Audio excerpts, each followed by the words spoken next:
Welcome to a deep dive into one of the most fundamental and powerful concepts in programming, loops. If you've ever found yourself needing to repeat a task, process every item in a list, or continue an action until a certain condition is met, then loops are your best friend. In Python, we primarily use two types of loops, the for loop and the while loop. Understanding them is crucial for writing efficient, automated, and scalable code. Today, we're going to explore both for and while loops in detail, looking at their syntax, common use cases, and advanced features. We'll cover everything from iterating over simple lists and ranges to handling strings, dictionaries, and even files. We'll also demystify loop control statements like break and continue, and uncover the often misunderstood else block for loops. The for loop in Python is incredibly versatile and is primarily used for iterating over sequences, which could be anything from a list of items to the characters in a string, or even the lines in a file. Think of it as telling your program, for each item in this collection, do something. It's perfect when you know exactly how many times you need to repeat an action, or when you want to process every single element in a definite collection. Let's start with one of the most common applications, iterating over a list. Imagine you have a list of your favorite fruits, and you want to print each one. Instead of writing a separate print statement for every single fruit, which would be incredibly inefficient for a large list, a for loop allows you to process each item elegantly. The loop takes each element from the sequence, assigns it to a temporary variable, which you name, like fruit in our example, and then executes the indented block of code for that element. This makes your code concise, readable, and highly scalable. Beyond lists, the for loop shines when working with sequences of numbers, especially using Python's built-in range function. The range function is a powerful tool for generating sequences of numbers, and it's particularly efficient because it generates numbers on the fly, without creating a full list in memory. This is incredibly useful for performance when dealing with very large number sequences.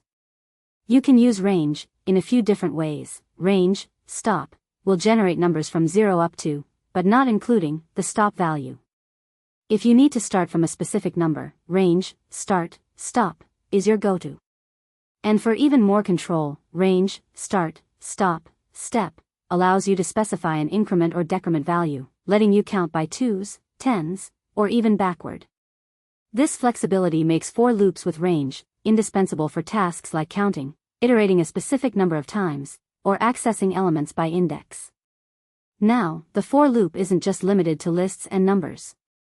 It's incredibly versatile and can iterate over various other iterable objects in Python. For instance, you can easily iterate over the characters in a string, processing each letter individually. This is useful for tasks like counting specific characters, reversing a string, or performing text analysis. Similarly, dictionaries, which store data in key-value pairs, can also be iterated over using a for loop. By default, a for loop on a dictionary will iterate over its keys. But Python provides convenient methods like .values, to iterate directly over the dictionary's values, or .items, to iterate over both keys and values simultaneously as tuples. This flexibility ensures that you can efficiently process data structured in many different ways. Python offers even more powerful ways to iterate using enumerate and zip. The enumerate function is a game changer when you need both the item and its index during iteration. Instead of manually managing a counter variable, enumerate gives you back an index and the corresponding value as a tuple for each iteration. This is incredibly useful in scenarios where you need to know the position of an item, like numbering lines in a file or creating index displays. Then there's zip, which allows you to iterate over multiple sequences in parallel. Imagine you have a list of names and a separate list of ages, and you want to combine them. Zip takes elements from each iterable and aggregates them into tuples. It's like zipping up two different zippers simultaneously, creating pairs until one of the sequences runs out. Both enumerate and zip significantly enhance the readability and functionality of your for loops, making complex iterations surprisingly simple. Moving on from for loops, let's explore while loops. Unlike for loops, which are best for iterating over sequences or a fixed number of times, while loops are condition controlled. This means they will keep executing a block of code repeatedly as long as a specified condition remains true. They are perfect for situations where you don't know beforehand how many times the loop needs to run, such as waiting for user input, processing data until a certain threshold is reached, or in a game loop that runs until the player quits. The most critical aspect of a while loop is ensuring that the condition eventually becomes false, otherwise, you'll end up with an infamous, infinite loop, where your program runs forever, consuming resources. A common pattern involves initializing a counter or flag variable before the loop and then modifying it inside the loop's body to eventually satisfy the exit condition. For instance, a simple countdown uses a while loop, decrementing a counter until it reaches 0. To give you even more control over your loops, Python provides two essential statements: break and continue. The break statement allows you to immediately exit the innermost loop that it's contained within. It's incredibly useful when you found what you're looking for, or an error condition occurs, and there's no need to continue processing the rest of the loop. For example, in a guessing game, once the user guesses correctly, you don't need to keep asking for guesses, so you break out. The continue statement, on the other hand, is used to skip the rest of the code in the current iteration of the loop and move directly to the next iteration. This is handy when you want to filter out certain elements or conditions within your loop without stopping the entire process. For instance, if you're iterating through numbers and only want to process odd ones, you can continue if the number is even, effectively skipping that particular cycle. Both break and continue provide powerful ways to fine-tune your loop's behavior, making your code more efficient and responsive. One of Python's lesser-known but incredibly useful features with loops is the else block. Yes, for and while loops can have an else block, just like if statements. The else block associated with a loop will execute only if the loop completes normally, meaning it finishes iterating through its sequence, for a for loop, or its condition becomes false, for a while loop, without encountering a break statement. If a break statement is executed within the loop, the else block is completely skipped. This can be very powerful for scenarios where you need to confirm that a search was exhaustive, or that a process finished without interruption.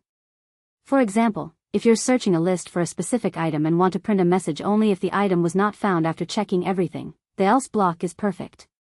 It provides a clean, Pythonic way to handle post-loop logic based on how the loop exited. Let's wrap up with a practical application that demonstrates the power of for loops, iterating over files. Reading data from files is a common task in software engineering, and Python makes it incredibly straightforward with for loops. When you open a file in Python, especially using the with statement, which ensures the file is properly closed even if errors occur, the file object itself becomes an iterable. This means you can directly use a for loop to process each line in the file, one by one, without loading the entire file into memory, which is a significant advantage for large files. We can even combine this with enumerate to get line numbers, and use the .strip method to clean up any leading or trailing whitespace, including the new line character at the end of each line. This pattern is robust, efficient, and a cornerstone for any data processing or logging tasks. So, whether you're processing every item in a dataset with a for loop or repeatedly performing an action based on a condition with a while loop, understanding these constructs is fundamental to writing effective Python code. Remember, for loops are generally preferred when you know the number of iterations or are working with sequences, while loops are best for indefinite iterations based on a condition. Always ensure your while loop has a clear exit strategy to avoid infinite loops, and leverage break and continue for fine-grained control. The else block for loops is a powerful tool for post-loop logic when a loop completes without interruption. By mastering these loop types and their control flow statements, you're well on your way to writing more powerful, automated, and efficient Python programs. Thank you for joining this deep dive. If you found this video helpful, please give it a thumbs up, share it with your fellow developers and students, and don't forget to subscribe for more in-depth technical tutorials. Your support helps us create more content like this. Happy coding!